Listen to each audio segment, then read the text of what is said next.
મારા ભાઈને કમરના દુખાવાનું સોલ્યુશન કરવા માટે ગયા. જય શ્રી રામ મિત્રો એન્ડ ગુડ આફ્ટરનૂન. તો કેમ છો બધે મજામાં? મિની બ્લોગમાં તમારા બધાનું સ્વાગત છે. નીકળી ગયા આપણે ગોંડલ સાઈડ તરફ.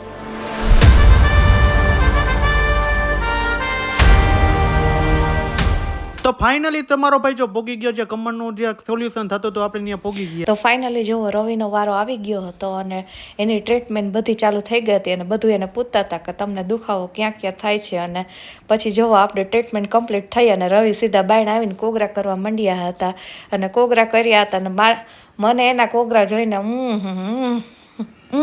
મને થાતો. પછી તો આપી દીધી આપણે ઘરે જવા માટે કોમલને ગાડી આપી દીધી. મને ભાઈ બીક લાગતી હતી એની વાત પૂછો મને ગાડી જતી હતી.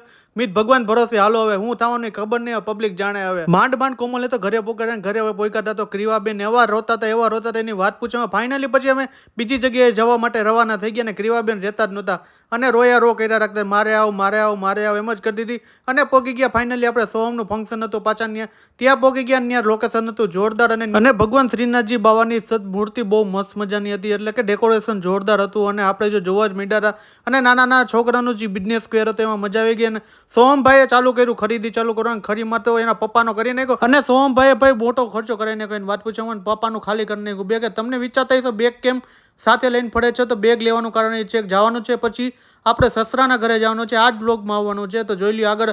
અને આપણે બેસી ગયા જો નાસ્તો કરવા માટે. નાસ્તામાં સમોસા, ચિપ્સ અને સોમભાઈ ને કોમલને તો બહુ જલસા પડી ગયા ભાઈ. બહુ મજા આવી એની વાત પૂછો. નાના ભૂલકાએ બનાવ્યું હતું ને એમાં કાંઈ ઘટે એમ નહોતું ભાઈ.